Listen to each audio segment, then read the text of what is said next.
Well, Danny Macarena left a comment the other day asking, hey, new to the game, haven't seen a tier list, could you make one for the brands, the pets, everything inside the game?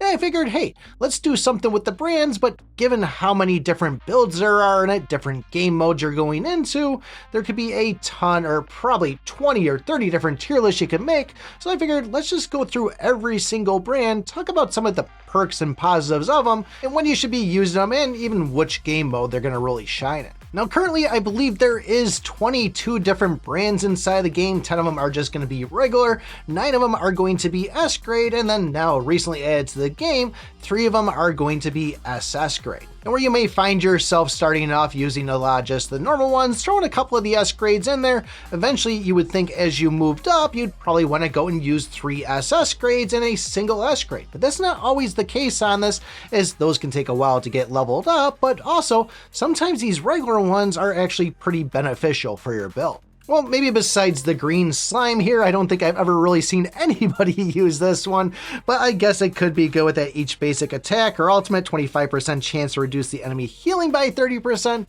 Maybe, just maybe, if you're running into a vampire and struggling, you would throw that on in the early stages, but like I said, I don't think I've really seen anybody go and slot this, but let me know in the comments below if I'm wrong. But the Dwarf Gunner, on the other hand, this has actually been pretty decent in the past. I mean, recently, in like the past 3 months ago, I was running this, and this is a great one for PvP. The fact that when everything started coming out with shields, this was a great way to kind of go and counteract them with having that additional damage. I mean, even now today, you could pretty much assume that anybody you're going to be going up against in PvP will have some sort of shield, so you could technically benefit from this. Now, the Spike Club Cactus, on the other hand, this was one of those ones that if you're really just starting off, this is probably going to be one of those ones you're going to run if you are using like a combo counter build, which is something that people typically do when they first start off. Instead of just going for combo, they'll throw some counter in there too. But even if you are in the late game on it, having this as just a stat to get that additional counter damage, if you are running like a Wukong with the whole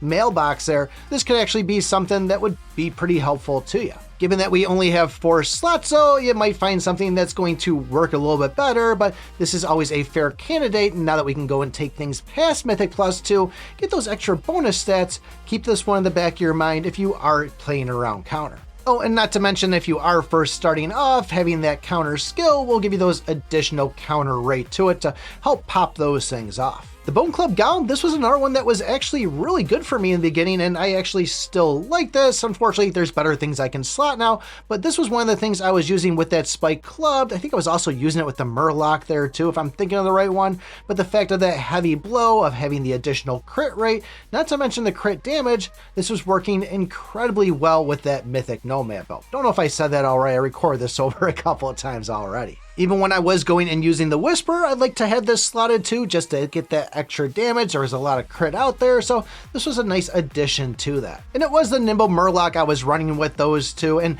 really I was running all 3 of these with one of the S grades. We'll talk about that in a little bit, but those 3 all together were a great way to pair up when starting off and doing a combo counter.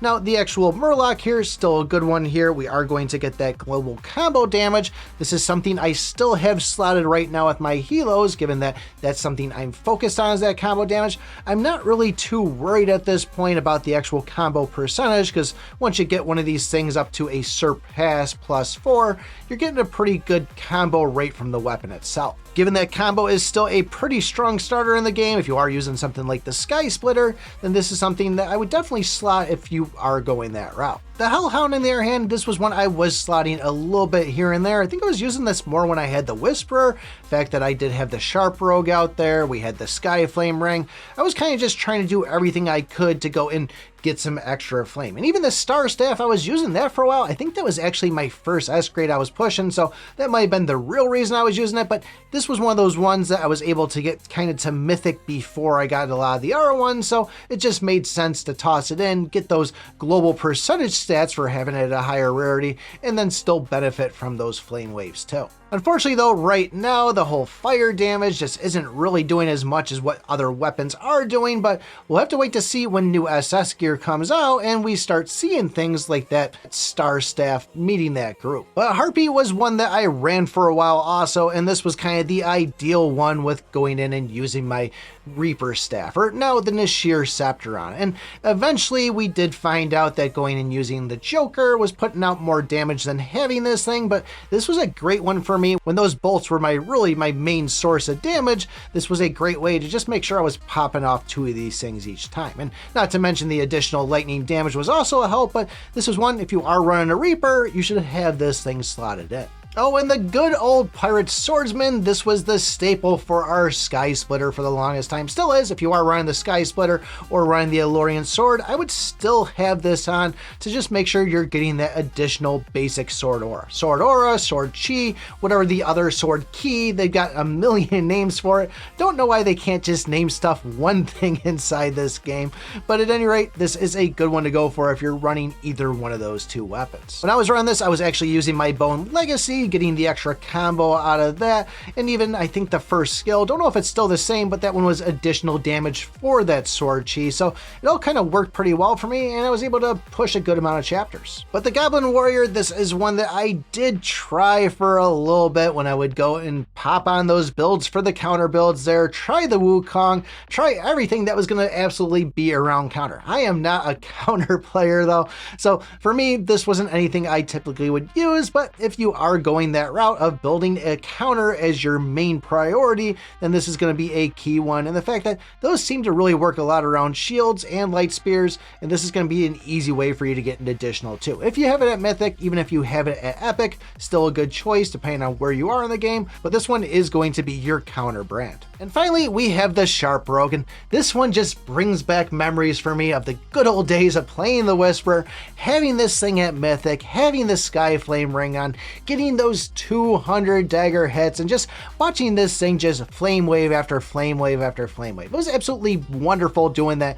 I think 1.5% of the max HP, whatever the thing was, but this was a great way to go and pair up with that if I had it at Mythic. I mean, even at Legendary, I was going and pushing that, but my main priority after I got my, let's say, Knight of the End up to Mythic, it was this guy right here, or this gal, I don't know what it actually is, but this Sharp Rogue was a great way to pair up with that, and I had a lot of fun and it worked extremely well. So if you are one that you're running daggers, running the Whisperer, I would definitely say give this a shot, throw a Sky Flame ring on, and see what it can do for you. But moving on to our S-grade ones, originally there was 5, now there's 9, and some of these I never really played a lot with. Like I said, for a majority of the game, I was doing that combo, that counter, that heavy blow, and then the big one I was using was going to be the Wild Vulture, which I'm still using today in the fact of having it at Legendary, which is pretty easily achievable, and getting that extra combo count out there, that's a big one. That combo is still a very relevant thing inside the game. Still to this day, with having all these things get added out here,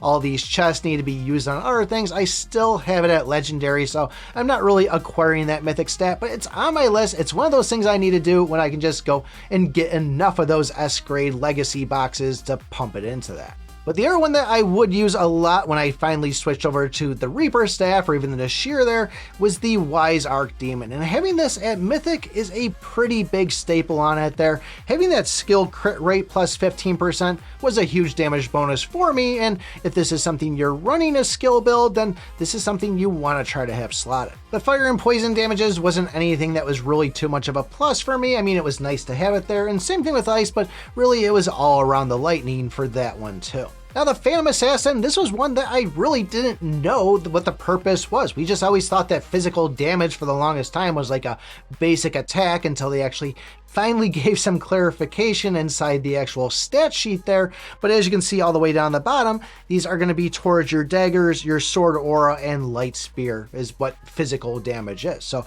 if you are running a dagger build like the Whisper or the Angel Bow, you are using the sword aura like that Sky Splitter or Alorian Sword, or even the light spear like we just talked about with the whole Goblin Warrior there, and using a counter build, that could be a good thing to go and slot this in if you happen to have this at a good rarity. Keep in mind with all these S-grade ones, those global percentages are going to be the exact same as the non-ones. These are not like the actual heroes where they're going to be stronger, so it really doesn't matter too much, but typically some of these S-grade skills tend to be a little bit better than the regular ones. The Undead Swordsman though, this is going to be another one that I also have it slotted. Don't have it at Mythic yet, that's where this thing's really going to shine with having that super crit out there. Double your crit damage, can't really ask for too much more than that.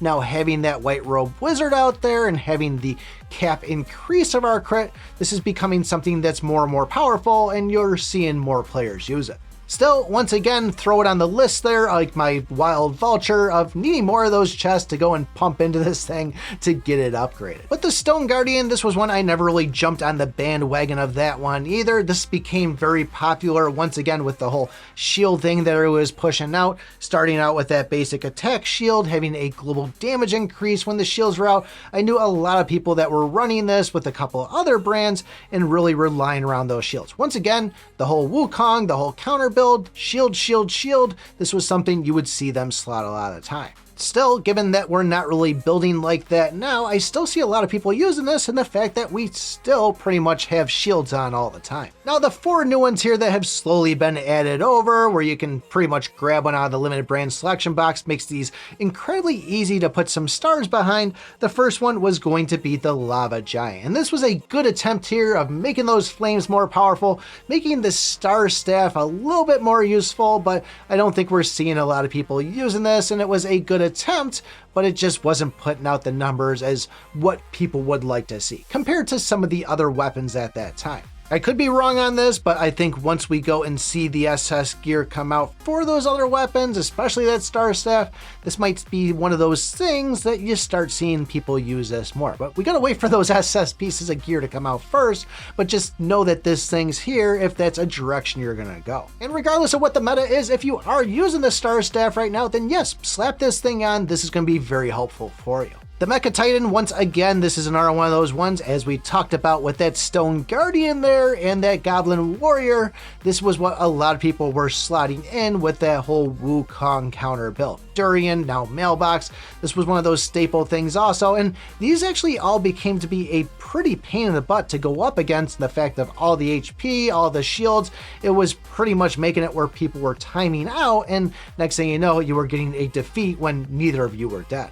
So once again, you're running a counter build, might want to consider slotting this one in. But the Fantasy Joker, this was one that I leveled up pretty good, got this up to Mythic, even might have even taken it up to Mythic +2. Really don't know with my lack of books I have right now, but this was the one that I actually found that going and removing Harpy and throwing the Joker in was actually putting out more damage, and the fact that we do get some lightning chances in there. Not to mention, this also can give some rage recovery, which is kind of a huge thing right now of us needing that rage to proc those main attacks. There is a flame wave in there too, which was working well when I was using the Whisper, and the fact I had that Sky Flame ring in, and not to mention the rage recovery from that too, so that's another good direction to go with it. And I guess once again you could go Star Staff, but I think we said enough, nobody's really running that right now. But if you are one that is running the Nashir right now, I would say try to throw this thing in, even the mythic stat there of having that skill damage increase by like 40%, I think it goes up to. That's pretty helpful also. Now the Skeleton Spellblade, this was one that I wasn't really running. I had a bunch of those chests sitting around, and then somebody helped me out saying,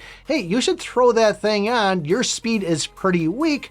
This could be something that's going to be pretty beneficial for you inside PvP if you can get it up to Mythic. Getting a skill shield of 100% of your max HP could be incredibly helpful for you if you find that you're just kind of slacking and losing a little bit in PvP. So if that's you, you might want to try to give this a shot, but keep in mind that's at that mythic stat there. So if you are sitting on some of those limited chests, I'd say if you're not going to go and pump them into the Joker, this might be your next best option to do so. But moving into the whale territory, we now have our SS grade ones, and both that mechanical magic guy and Frankenstein, which, by the way, I'm always bothered by Frankenstein, that Frankenstein was the doctor, and the Frankenstein that we all call Frankenstein was really Dr. Frankenstein's monster. So just a little bit of a nerdy thing for you there. Always bugs me, but it is what it is. But either way, both of these are going to be solid choices to go for with that whole new meta of the final damage reduction. And which one is better than the other? I'd say if you just go on the Discord, look to see what the whales are running.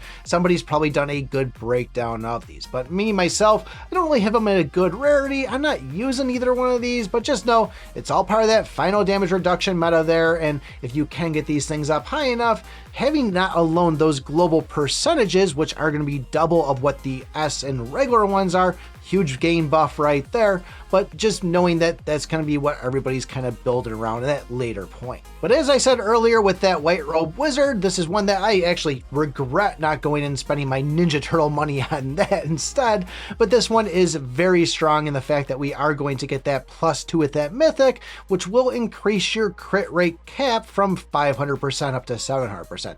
What's that mean? It means you're going to hit harder, which everybody really wants to do on it, and the fact that this is going to have some nice other stats in there too, of allowing those stacks and stuff. Even if you don't have it at that Mythic, it seems to be doing pretty good, plus that global percentage. Now I can only imagine 3 months from now when we have another 15 brands out there, somebody's going to go and say, why are you using all of these? These things are all junk. We now have even better stuff. Why didn't you even mention them? Which happens quite a bit inside this game. These are the current ones we have right now, and hopefully this is a little bit of a better helpful information for you. So if you are sitting there going like, oh, I've got all these things, what should I pop on?